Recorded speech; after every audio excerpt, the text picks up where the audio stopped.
Buongiorno Michele Favero. Buongiorno a lei Vito e buongiorno a tutti i telespettatori. Io sono ottimista per natura perché Indipendenza Veneta è ottimista e poi ho una notizia bomba, come diceva il povero Maurizio Mosca, ma la tengo per le 8 meno 10, così soprattutto i veneti li teniamo incollati al televisore. Perché le 8 meno 10? Ottima notizia, è perché la tengo così per ultima.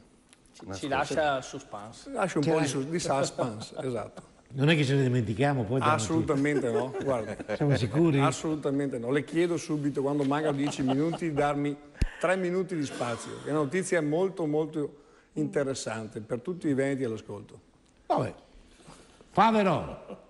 Beh, a proposito della bolletta, mi trovo d'accordo con il professor Mogno, se ho capito bene il nome. Sì. Perché quando mi ricorda un po' la benzina, no? Quando deve aumentare, aumenta all'improvviso, e quando invece deve calare non si sa mai quando calerà. Mi ricordo però anche le parole del nostro premier attuale che ha detto pubblicamente che la bolletta sarebbe scesa e invece abbiamo avuto proprio l'effetto contrario. E adesso per le famiglie ha un peso, ma per le aziende quale peso avrà? Questo Stato fallito continua a fare sempre le solite cose da sempre. Siamo abituati a vedere ormai da molto tempo. Allora un passo indietro sul TFR, prima cosa, è una forma di autofinanziamento improprio perché in effetti l'azienda utilizza i soldi dei dipendenti, diciamo, per autofinanziarsi. Ma perché andiamo a monte di questo? Perché il credito è sempre più difficile e da sempre le aziende, specialmente in Italia, hanno avuto problemi, ma è difficile soprattutto riscuoterlo il credito, oltre che averlo dalle banche.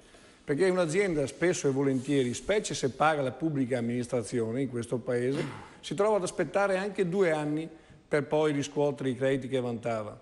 Ecco perché ritengo sia assolutamente grave il fatto che adesso vogliano dare anche il TFR ai dipendenti e togliere ulteriore liquidità alle aziende.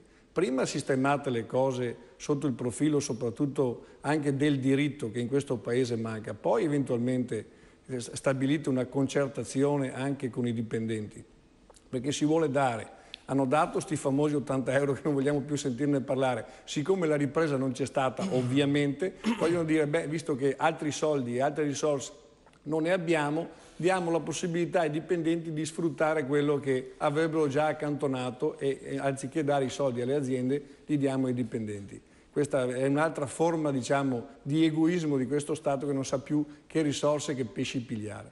Altra cosa per rispondere al telespettatore, io non so se c'è un disegno delle multinazionali. Sicuramente le multinazionali nel nostro Paese non hanno dimostrato grande feeling. Primo perché la pressione fiscale è altissima e secondo perché non fanno parte del nostro tessuto economico e sociale. È la piccola impresa la spina dorsale del Paese Italia e soprattutto del Veneto.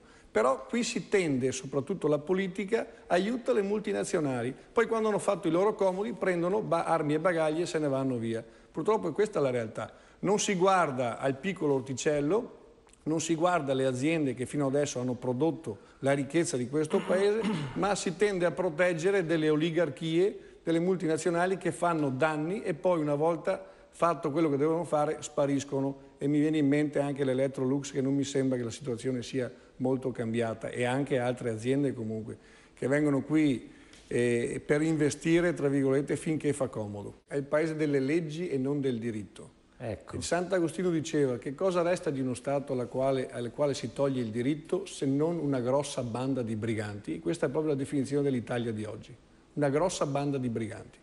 Il diritto non c'è e ci sono leggi che affastellano altre leggi, che giustificano altre leggi.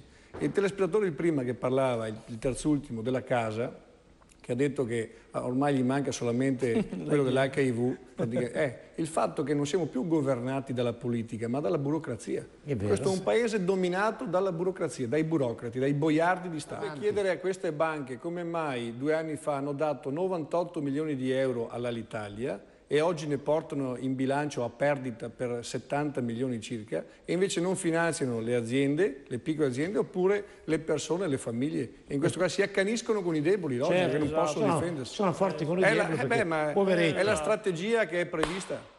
E poi mi dicono... E la mancanza di regole anche qui, manca lo Stato. O sei banca di investimento o sei banca che fa marketing, che fa sviluppo o aiuti le imprese. E invece abbiamo banche, il caso Montepaschi penso sia eclatante, che investono i soldi dei risparmiatori, li scialacquano con i derivati, poi hanno perdite enormi e lo Stato è pronto a rifinanziarle. In America sarebbe fallita immediatamente e sarebbero in galera. Non mi risulta che sia in galera nessuno. Guarda, c'è una banca... Questo è uno Stato che è contro l'impresa, penso sia ormai palese e noto a tutti. Leggevo oggi proprio un articolo di un imprenditore che si è spostato nella Silicon Valley e diceva proprio c'è una realtà completamente diversa, c'è uno Stato che è pronto ad aiutarti, nella Silicon Valley, negli Stati Uniti ovviamente. C'è uno Stato che è pronto ad aiutarti a finanziare anche le tue idee, se tu hai delle idee valide. Negli Stati Uniti, ma sono andati con Carinzia e confini. Ragazzi, dobbiamo andare fino agli Stati Uniti. No, ma per dire... deve dare schiavi ancora di loro. No, ma per l'amor di Dio. Per dire che anche la scuola, e prima si faceva riferimento, ha anche un risvolto pratico. Ti insegnano anche a lavorare, ti avvicino al mondo del lavoro. Qua si insegna tanta teoria, ma siamo lontani dal mondo del lavoro, delle esigenze che poi ha l'impresa. Poi, il problema dell'articolo 18 ormai è una diatriba per le prime pagine tra due consorelle, perché le chiamo così. Per coprire tutto il resto, benissimo, ragazzi, benissimo, dai, perché dai. il problema è, primo problema, la pressione fiscale che è al 68,6%, uno dovrebbe essere pazzo oggi per investire in Italia. Il secondo problema è il credit crunch, l'abbiamo appena detto, la ristrettezza del credito. Non viene dato credito a nessuno, a meno che non sei amico del... E questo è un altro problema. Il problema della giustizia amministrativa. Per avere giustizia di un credito bisogna aspettare oltre 6 anni. È giustizia questa e diventa ingiustizia. Il problema della burocrazia, che è ormai esorbitante. Allora, finiamo di dire articolo 18, è una diatriba tra prime donne e basta. Hai visto? Siamo in vantaggio rispetto alla Catalogna perché qui lo Stato non ha sospeso un bel nulla. Anche se è stata impugnata, la nostra legge comunque è efficace e produce effetti. Pertanto servono adesso gli attributi per portarla avanti. A proposito di questo, stiamo aspettando la delibera, ed è una cosa ufficiale, che lunedì, molto probabilmente massimo martedì, verrà aperto finalmente il conto corrente. Che, come sapete, dobbiamo pagarcelo il referendum, noi veneti.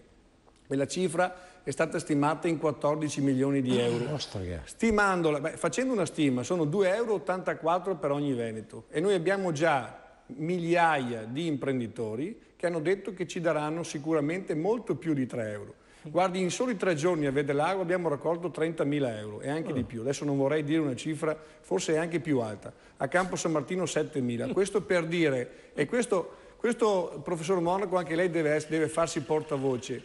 È un diritto di voto che noi vogliamo. Certo, non è che abbiamo obbligato la gente a dire no, tu devi votare per l'indipendenza. In Scozia abbiamo visto che c'è ancora il diritto, la famosa democrazia. Questa è una prova di democrazia. Non dimentichiamo che siamo stati annessi nel 1866 con un plebiscito truffa, noi veneti, e che abbiamo poco da spartire con lo Stato italiano. E tra l'altro non vogliamo staccarci dall'Italia, perché la secessione è relativa a qualcosa che è unito. Noi vogliamo che lo Stato italiano esca dal Veneto, con le sue istituzioni fallite, purtroppo, perché è uno Stato irriformabile, l'abbiamo visto, è irriformabile. Può arrivare Renzi, la sorella di Renzi, la madre di Renzi, non c'entra niente. Siamo governati dalla burocrazia. Comunque, ripeto, il conto verrà aperto finalmente, servono 14 milioni di euro in cambio di 30 miliardi di residuo fiscale. Penso che ai Veneti convenga questa operazione qua, non serve un ingegnere per fare questo calcolo.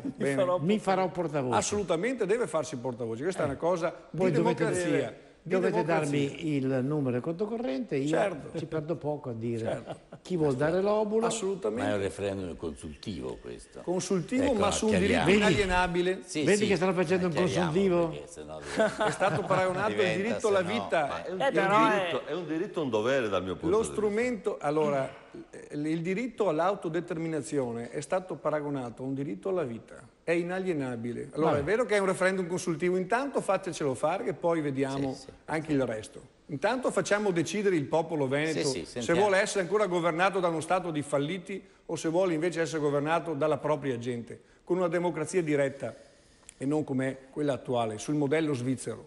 Però, scusa, sono contento. Va chiarito però questo aspetto. Una cosa è consultare i veneti e sentire cosa ne pensano, certo. e una cosa come sembra in qualche momento di propaganda, che decidano l'indipendenza del Veneto. No, Chiariamo la cosa. Loro chiedono il referendum. Viene consultato e a questo punto, dopodiché, evidentemente, allora, sulla base di quello che ne verrà fuori, ci saranno eventualmente ulteriori non vado azioni. oltre, comunque è un referendum consultivo, ma non è come quello dei comuni di Lamon che vuole passare a Trento, è su un diritto inalienabile, pertanto poi diventerà un'altra cosa.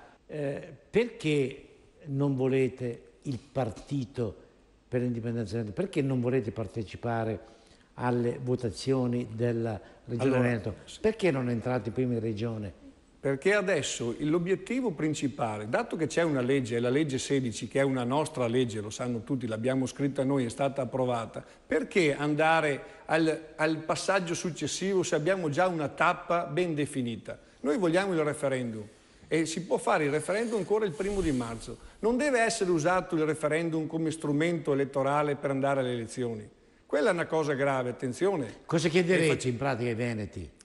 Una domanda sola, vuoi che il Veneto diventi una repubblica indipendente e sovrana? Sì, no. Questa è la legge 16, non il pasticcio dell'autonomia che non ci interessa, anche perché lo sanno ormai anche i bambini. Per avere l'autonomia, regione e statuto speciale, serve la maggioranza qualificata del Parlamento, 75%. Uno Stato fallito che ha bisogno anche adesso di dare i soldi del TFR, secondo voi regala i 20 miliardi che ha di residuo fiscale ai veneti? Dai, non diciamo delle scemenze.